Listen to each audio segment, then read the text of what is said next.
Hello students, DKT's Yashwantrao Chavan polytechnic कॉलेजमध्ये मी professor Mayuri Pankaj Chorge computer science and engineering ह्या डिपार्टमेंटला ॲज अ लेक्चरर म्हणून कार्यरत आहे.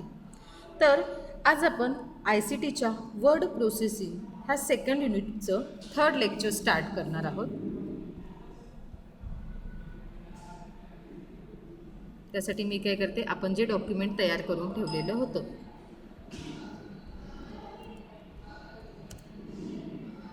ते ओपन करूया. त्याच्यासाठी आपण काय केलेलं, प्रोटेक्शनसाठी पासवर्ड दिलेला होता. तो टाईप केल्यानंतर आपली जी काही डॉक्युमेंट आहे किंवा जे काही आपली फाईल आहे ती ओपन झालेली आहे. ओके, तर प्रिव्हियस लेक्चरमध्ये आपण काय बघितलेलं, जो काही पॅरेग्राफ होता, काय पॅरेग्राफ होता,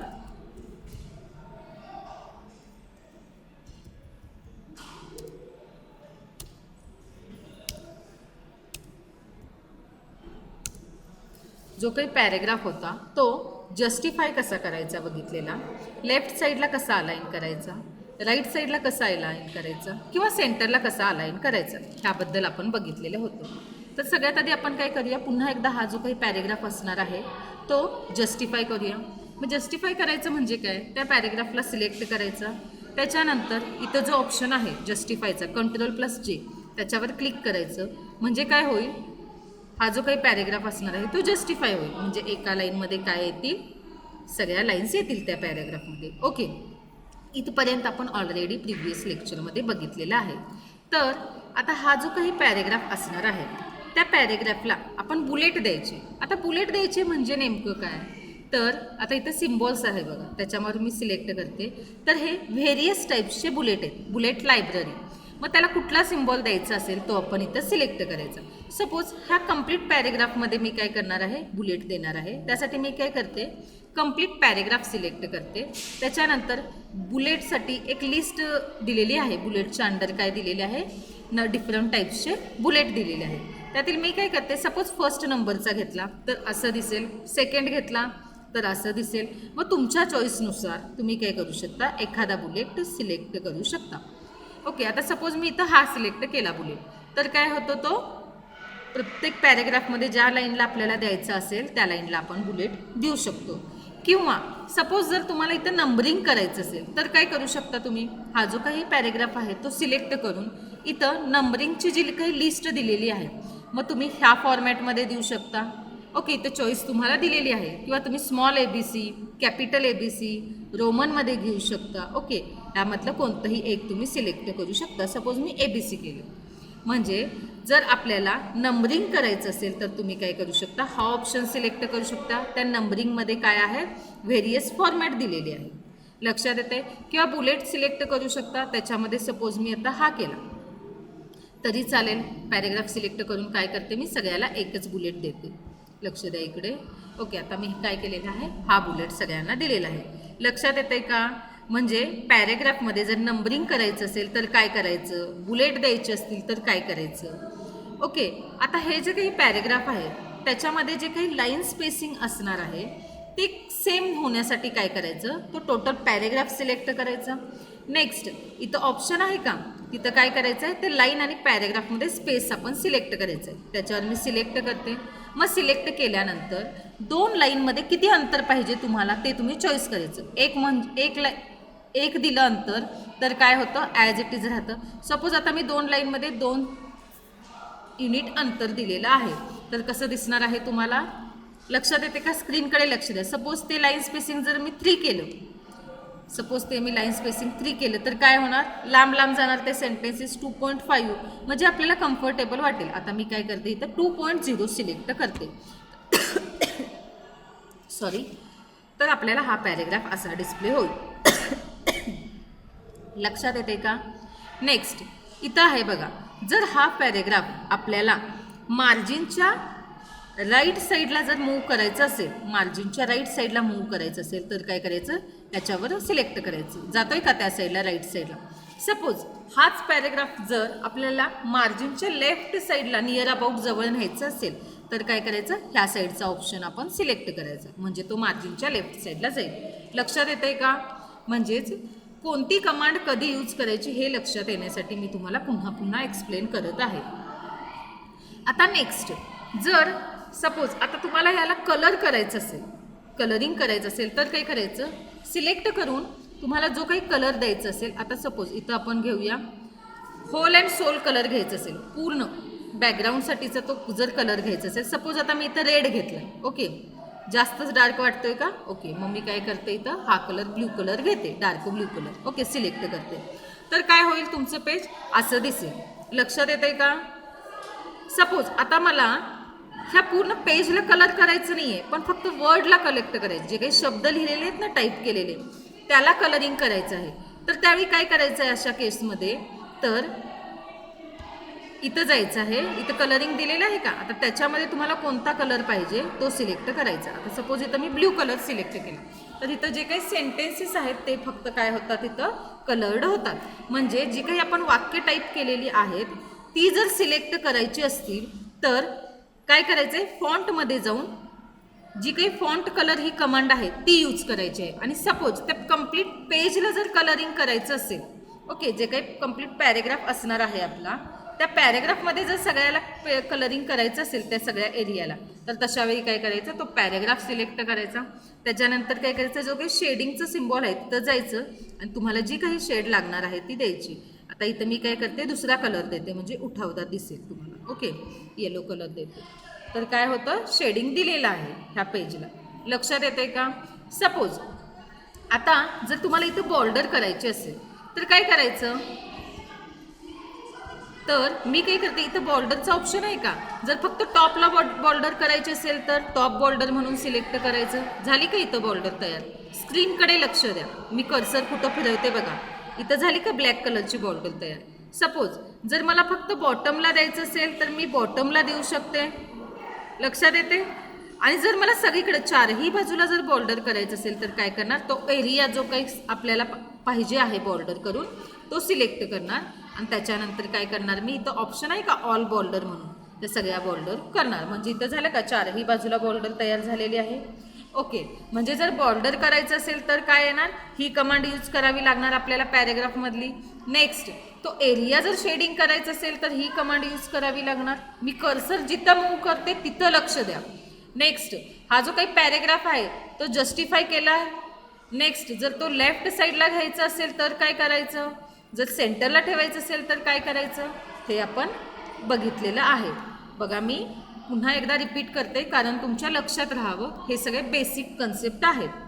ओके, नेक्स्ट आपण बघूया, ते कशासाठी बघूया, तर जे काही पेजचं मार्जिन आहे ते कसं ॲडजस्ट करायचं ते आपण बघूया. पेज लेआउटमध्ये आता हा डार्क कलर आहे, मी काय करते, हे ॲज इट इज जसं होतं तसं ठेवते. ओके, पहिल्यांदा होतं तसं, खूप डार्क डोळ्यांना त्रास होईल तुम्हाला म्हणून. ओके, आता काय करणार आपण, पेज लेआउटमध्ये जाऊन मार्जिनबद्दल आपण शिकणार आहोत. आता याच्यामध्ये आपण काय करू शकतो, पेजचं जे मार्जिन आहे ते आपण ॲडजस्ट करू शकतो.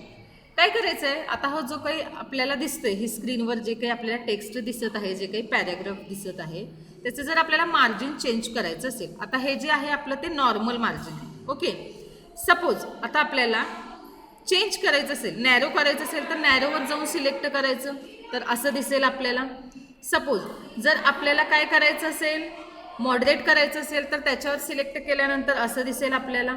म्हणजे त्यांनी काय केले, डिफरंट टाईप्स दिलेले आहेत. मिरर्ड करायचं असेल तर असं दिसेल. ओके, मी आत्ता काय करते, नॉर्मलच ठेवते, आपलं नेहमी असतं तसं. नेक्स्ट काय बघणार आहोत आपण, आत्ता काय केलं, जे काही मार्जिन असणार आहे पेजचं ते आपण ॲडजस्ट करून बघितलेलं आहे.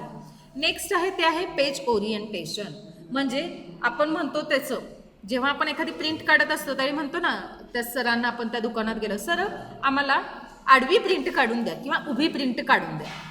म्हणजेच काय, जर आडवी आपल्याला प्रिंट काढून पाहिजे असते, म्हणजेच काय आपल्याला पाहिजे असते, लँडस्केप. आता हा जो पॅरेग्राफ आहे तो लँडस्केपमध्ये कसा दिसणार, असा दिसणार. लक्षात येते का? आता जर आपल्याला उभं फॉर्मॅटमध्ये पाहिजे असेल, व्हर्टिकली, तर काय करायचं, पोर्ट्रेट करायचं, म्हणजे आपल्याला ह्या फॉर्मॅटमध्ये मिळेल. म्हणजे पेज ओरिएंटेशन आपल्याला चेंज करता येऊ शकतं मायक्रोसॉफ्ट वर्डमध्ये, राईट. काय करू शकतो आपण, ओरिएंटेशनमध्ये लँडस्केपमध्ये गेल्यानंतर ह्या पद्धतीने आपल्याला पेज डिस्प्ले होईल. जर आपल्याला व्हर्टिकली पाहिजे असेल तर पोर्ट्रेट करावं लागेल. ह्या तुम्हाला स्क्रीनमध्ये दिसते ना, त्या टाईपमध्ये आपल्याला काय होईल, पेज डिस्प्ले होईल. पेज ओरिएंटेशनमध्ये काय करू शकतो, लँडस्केप किंवा पोर्ट्रेट करू शकतो. लक्षात येते का? पुन्हा आपण काय बघितलं, मार्जिन. त्याच्यामध्ये काय केलं, जे काही पेजचं मार्जिन आहे ते आपण काय केलं, ॲडजस्टमेंट करून बघितलेली आहे. आपल्याला ज्या पद्धतीचं मार्जिन पाहिजे ते आपण सिलेक्ट करणार. त्यांनी व्हेरियस टाईपचे मार्जिन आपल्याला दिलेले आहेत, number of list. Okay, next काय बघूया आपण, साईज. नेक्स्ट काय असणार आहे, साईज. आता ह्याच्यामध्ये जे काही आपलं डॉक्युमेंट असणार आहे त्याची साईज बघा. सपोज आता हे आपली जी काय आहे ती नॉर्मल लेटर डॉक्युमेंट असणार आहे. आता जर ही मी साईज चेंज केली, ओके, सपोज स्टेटमेंटला सिलेक्ट केलं तर ते असं दिसणार आहे. ओके, आणि जर मी काय केलं, स्मॉल केलं, हेच लेटर पण स्मॉल साईजमध्ये घेतलं सपोज. आता हे सिलेक्ट केलं किंवा A3 पेजवर घेणार असला तर A3 पेजला सिलेक्ट केलं तर ते असं दिसणार. जर A4 साईजच्या पेजसाठी पाहिजे असेल तर ते कसं दिसणार, ह्या टाईपमध्ये दिसणार. म्हणजे इथं आपण काय करू शकतो, ह्या ऑप्शनमध्ये त्या पेजची साईज चेंज करू शकतो. लक्षात येते का? ओके, नेक्स्ट काय बघूया आपण, तर हेडर आणि फुटर कसं क्रिएट करायचं ते बघूया. लक्षात घ्या, आजच्या लेक्चरमध्ये पहिल्यांदा आपण काय केलं, पेजचं जे काही मार्जिन आहे ते आपण कसं ॲडजस्ट करू शकतो ते बघितलं. कसं करू शकतो, तर पेज लेआउट. पेज लेआउट ह्या टॅबच्या अंडर काय असणार आहे, पेज सेटअपमध्ये नंबर ऑफ कमांड्स असणार आहेत. त्यामध्ये मार्जिन्स हा एक सेपरेट कमांड आहे. त्याच्यामध्ये व्हेरियस टाईप्सचे त्यांनी मार्जिन दिलेले आहेत. आपल्याला ज्या पद्धतीचं पाहिजे त्या पद्धतीनं आपण सिलेक्ट करू शकतो ते मार्जिन. इथं मी नॉर्मल ठेवलेलं आहे. नेक्स्ट बघितलं आपण ते पेज ओरिएंटेशन. पेज ओरिएंटेशन आपण चेंज करू शकतो. जर लँडस्केपमध्ये पाहिजे तर लँडस्केप सिलेक्ट करू शकतो. जर पोर्ट्रेटमध्ये पाहिजे तर पोर्ट्रेट करू शकतो. ओके, नेक्स्ट जी काही पेजची साईज आहे ती आपण पेजची साईज चेंज करू शकतो. सपोज आता ह्या पेजची आपल्याला प्रिंट काढायचे पण ते A3 साईजमध्ये काढायचं आहे तर काय करायचं, आपण पेज लेआउटच्या पेज सेटअप ह्या टॅबमध्ये काय असणार आहे, साईज ही जी काही कमांड आहे त्याच्यावर सिलेक्ट करायचं. आणि जर A3 साठी पाहिजे तर A3 ला सिलेक्ट करायचं. जर A4 साठी पाहिजे असेल तर A4 या पेजला सिलेक्ट करायचं. ओके, म्हणजे इथं काय करू शकतो, ज्या साईजमध्ये पाहिजे आपल्याला ते पेज आपण ते इथं सिलेक्ट करू शकतो. आता नेक्स्ट आपण स्टडी करणार आहोत ते जे काही हेडर आणि फुटर असणार आहे ह्या डॉक्युमेंटसाठी सपोज, तर ते कसं क्रिएट करायचं ते आपण बघणार आहोत. मग त्यासाठी काय करायचं, आपण इन्सर्ट या टॅबमध्ये जायचं. आता इन्सर्ट या टॅबमध्ये गेल्यानंतर तुम्हाला इथं हेडर आणि फुटर असे डिरेक्टली दोन ऑप्शन दिसत आहेत, बरोबर. आता हेडर म्हणजे काय, आपण जे काही डॉक्युमेंट तयार करतो, आता इथं मी सिलेक्टच करते म्हणजे तुम्हाला लक्षात येईल. आपण हे जे काही डॉक्युमेंट तयार करत आहे त्याच्यामध्ये जर आपल्याला हेडर क्रिएट करायचं असेल तर मी हेडर या बटनवरती क्लिक करते. केलं बघा. आता हेडर या बटनवरती क्लिक केल्यानंतर इथं काय येणार आहे, आपल्याला तुम्हाला ज्या फॉर्मॅटमध्ये जे काही टाईप करायचं आहे ते तुम्ही इथं टाईप करू शकता. म्हणजे आपलं जे काही पेज असणार आहे, सिम्पल तुमची नोटबुक आहे, त्या नोटबुकमध्ये वरच्या बाजूला एका साईडला डेट येते बघा, एका साईडला डे येतो टाईप करायला, बरोबर. मग तसं आपण इथं घेऊ शकतो आपल्या ह्याच्यामध्ये सुद्धा. मग त्याला काय म्हणतात, हेडर. मग तिथं आपण टाईप करूया, सपोज डे टाईप करूया, तुमच्या नोटबुकमध्ये जसं असतं तसं. नेक्स्ट काय असते तुमच्या ह्याच्यामध्ये, डेट असते, बरोबर, ते टाईप करूया. म्हणजे हे काय होणार, तुमच्या डॉक्युमेंटमध्ये हेडरला डिस्प्ले होणार. सपोज आज मंडे आहे कन्सिडर करू, ओके, आणि डे काय आहे 1/1/2021 कन्सिडर करूया. ॲक्च्युली तशी आज डेट नाही आहे पण मी काय केले, ॲज अ एक्झाम्पल म्हणून टाईप केलेलं आहे. ओके, आता हे काय होणार, तुमचं जे काही तुम्ही फायनली डॉक्युमेंट प्रिंट करत असता त्यावेळी ॲज अ हेडर म्हणून ते डे आणि डेट तुम्हाला डिस्प्ले होणार. सपोज आता तुम्हाला दिसेल बघा, ओके, दिसलं का, डे आणि डेट तुमच्या हेडरला दिसलेलं आहे. नेक्स्ट असणार आहे ते फुटर. आता आपल्याला फुटर म्हणजे काय, जे बॉटमला येणार ते म्हणजे फुटर. मी पुन्हा काय करते, इन्सर्ट ह्या टॅबवर क्लिक केल्यानंतर इथं तुम्हाला डिस्प्ले होईल बघा फुटर. हेडर फुटरमध्ये फुटर आहे, त्याच्यावर क्लिक केल्यानंतर काय होतं, आता ते फुटर तुम्हाला ब्लँक पाहिजे, कोणत्या थीममध्ये पाहिजे ते विचारतं. आता मी इथं ब्लँक घेते. ओके, आता फुटरमध्ये काय करूया, सपोज आपण टाईम टाकूया. ओके, टाईम किंवा पेज नंबर टाकूया. आता टाईम टाकूया आपण 11. ओके, टाईम टाकूया आपण 11. नेक्स्ट पेज नंबर टाकूया, सपोज पेज 1च आपल्याकडे आहे, सो पेज काही पण तुम्ही इथं घेऊ शकता, तुम्हाला जे फुटरला गरजेचं आहे ते. मी इथं पेज नंबर टाकते 1. ओके. आता हे जेव्हा आपण प्रिंट काढतो त्यावेळी आपल्या प्रिंटमध्ये काय होणार आहे, बॉटमला काय येणार आहे, फुटरमध्ये तुम्ही जे टाईप केलेलं आहे ते टाईम आणि पेज नंबर. नेक्स्ट हेडरला काय केलेलं आहे आपण, डे आणि डेट केलेलं आहे, बरोबर. ज्यावेळी तुम्ही प्रिंट काढता त्यावेळी हे काय होईल, ॲज अ फुटर आणि हेडर डिस्प्ले होतील. लक्षात येते का, म्हणजे फुटर कसा क्रिएट करायचा, हेडर कसा क्रिएट करायचा, तुमचं जे काही पेज आहे त्या पेजचं मार्जिन कसं ॲडजस्ट करायचं, जे काही पेज ओरिएंटेशन आहे ते कसे चेंज करायचे. ओके, हे सगळं तुम्हाला लक्षात आलेलं आहे. ओके, इथं आपलं सेकंड चॅप्टर वर्ड प्रोसेसिंगचं 3rd लेक्चर कंप्लीट होते. थँक्यू.